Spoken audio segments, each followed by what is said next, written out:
ආයුබෝවන් ඉතින් අද අපි කතා කරන්න හිතුවේ අර 550 ජාතක පොතේ තියෙන හරිම වැදගත් කතාවක් ගැන. වනපත ජාතකය. අපිට ඇත්තටම මේ කතාවේ සාරාංශයයි සිද්ධි පෙළගැස්මයි තියෙන සටහන් ටිකක් ලැබුණා. ඉතින් අපි බලමු මේ සටහන් දිගේ ගිහින් කතාවේ තියෙන ඒ කියන්නේ ධෛර්යය උපසපට උත්සාහය වගේ දේවල් ගැන ටිකක් ගැඹුරින් කතා කරන්න.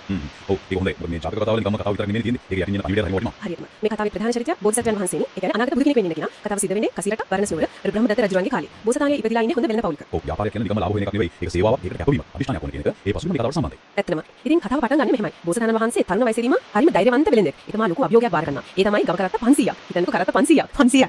ඔව්. ඉතින් මේ කරත්ත 500ක් තවලමකට නායකත්වයේ දීලා මහා වාලුකා කාන්තාරය තරණය කරන්න පිටත් වෙනවා. යොදුන් 60ක් විතර දිගයි මේ කාන්තාරය. යොදුන් 60ක් වාලුකා කාන්තාරයක ඒක තියෙන අභියෝගය. අනතුරු කොයිතරම් නැද්ද? ඒ වගේ ගමනකට නායකත්වය දෙන එක විශේෂයෙන්ම තරුණ කෙනෙක්. ඒක නැති. අපි කොහොම හරි යමු කියලා එයාලා අදිෂ්ඨානින් ඉල්ලලා තියෙනවා. අපි හරිම බුද්ධිමත්. දවල්ට යන්න බෑනේ කාන්තාරේ. හරිම රස්නේ නේ වැලිකුණාටු එහෙමත් ඇති. තාල කරත්ත කිලෝමීටර නවතලා මැද කඳුලක් වගේ හදාගෙන දවල්ට විවේක ගන්නවා. කෑම කනවා. හොඳ උපක්‍රමයක්. ගමන් කරන්නේ රැට. සිසිලස තියෙන වෙලාවට. ඒක හරිම ප්‍රායෝගිකයි. අර කාන්තාර ගමන් මුහුදු ගමන් වගේ කියන කතාවකුත් තියෙනවනේ. ඔව් ඒ කියන්නේ. දිශාව හොයාගන්න ඕන හරියටම. නැත්නම් අතරම වෙනවා. රැට තරු වල තමයි ඉතින් පාර හොයාගන්නේ. නියමුයි ඉන්නදී. ඔව් මම පෙන්වන්නේ ඒක උදවෙන් තමයි යන්නේ. අර කරත්ත රවුමට හදන එකෙන් සෙවණයි ආරක්ෂාවයි දෙකම ලැබෙනවා. සතුන්ටයි මිනිස්සුන්ටයි. අනික දවල්ට මහන්සි වෙන්නේ නැහනේ. ඒකට ශක්තිය ඉක්කුයි. ඉතින් හැමදේම හොඳට කරගෙන ගිහින් යොදුන් 59ක් වගේ වාගෙන ආවට පස්සේ ගමන ඉවර වෙන්න කිට්ටුයි. ඔව් තව එක රැය යන්න තියෙන්නේ. ඊට වෙලා තිබ්බ වතුර ටික දාලා තමයි එදා හවස ගමන පටන් ගන්නේ. දැන් කොහොමද මඟ පෙන්නපු නියුවා දවස් ගානක් මහන්සි වෙලා හරියට නිදිත් නැතුව ඇති. ඔව් ගමන ඉවරයි කියලා හිතනකොට පොඩි විඩාවක් දැනෙන්නේ නැති. මම කම්මැලි කමක් එක්ක මහන්සි වෙමින් ඉඳ ගියා. කොච්චර හොඳ සරසුන් කරලා නේද? මිනිස් ස්වභාවය. ඔව් පොඩ්ඩක් ඇහිලා බලනකොට ඉන්නේ ආයමත් කලින් දවසේ හිටපු තැනමයි. එහෙනේ. ඔව් වතුර ඉඳක්වත් නැහැ. මේ වගේ වෙලාවක තමයි නායකයෙක්ගේ වටිනාකම පෙන්නේ. ශරීරයට වඩා හිත වැටෙන එකනේ දරුණුම. හරියට හරි. ඔන්න ඔතන තමයි බෝසතාණන් වහන්සේ ඉස්සරහට එන්නේ. හැමෝම කලබල වෙලා අඬනවා, සමහර වැළපිනවා. බලාපොරොත්තු සුන්වීම දරුණුයිනේ. බෝසතාණන් හරිම සංසුන්ව ඒත් හරිම තිරහණකින් කතා කරනවා. අද අප බිය නොවිය යුතුය. ධෛර්යමත් විය යුතුය. සංසුන්ව සිතන්න. කොමන හෝ විසඳුමක් තිබිය යුතුය.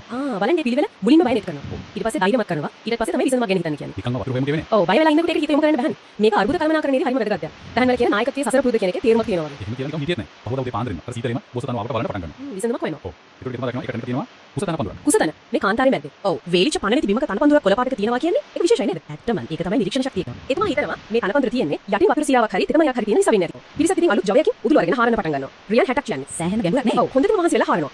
ඒත් හැරුවා. අන්තිමේදී උදැල්ල වදිනවා. ටක් ගාලා සද්දෙට ලොකු කල්තලාවක්. ආයෙත් බාධාවක්. ඔව් මේ ශබ්දයක් පමණක් පුංචික පටන් ගන්න උත්සාහයට විදියට බාධා නොවිය. ඒ බෝසතාණන් වහන්සේ.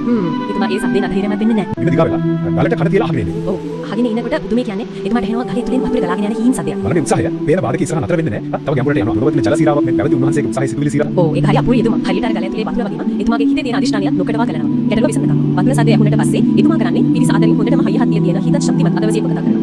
ඉතින් ඒ අතවැසියා මුළු හයියම මුළු ගෙඩියක් අරන් ගලට ගහනවා. ඒත් ලීසි නෑ නේද? ලීසි නෑ ගල බින්දින්නේ. අර මිනිස්සු ටිකක් සැලෙනවා. ස්වාමීනි ගල් බින්දින්න බොහෝ දුෂ්කරයි කියලා. යට තිබවෙන්නේ නැති. ඒ වෙලාවෙත් මොසතන අදාරින්නේ නැහැ. ආයෙත් කියනවා හිත බෙදවන්න එපා. ශක්තියෙන් ගලට ගැසුවොත් අප සැපට ජීවිත ලැබෙයි කියලා. අන්තිම මොහොත වෙනකම් අර හිත හයියෙන් තියාගන්න උදව් කරනවා. ඒ දිරිමත් කිරීමත් එක්ක අර අතවැසිය ආයෙත් පාරක් මෙහෙම ගලට පහළ වෙනවා. ගල කියන්නේ ගලිය මොකක්ද සිද්ධ වෙන්නේ? ඒ නාමද තත්ත්වසේ ඉහළට ජලම විශ්වණී කියනවා. තවලම හුස්ම අල්ලගෙන බලාගෙන ඉඳී වතුර කියන්නේ ජීවයනේ. සිංහල ගලියෙන් පස්සේ වගන්නේ බවින්ගේ පස්සේ වා සම්පූර්ණ හුස්ම ගන්නේ. ලොකු හුස්මක් ගන්න දෙහම යවිතාගෙන පුළුවන් ඒ සතුට ඒ සහනය ජීවිතය ආයෙත් ලැබුණා වගේ ඔන්න ඔහමයි ලස්සනට කදිමට සසර පුරුදු නිවනට එකතු වුණේ.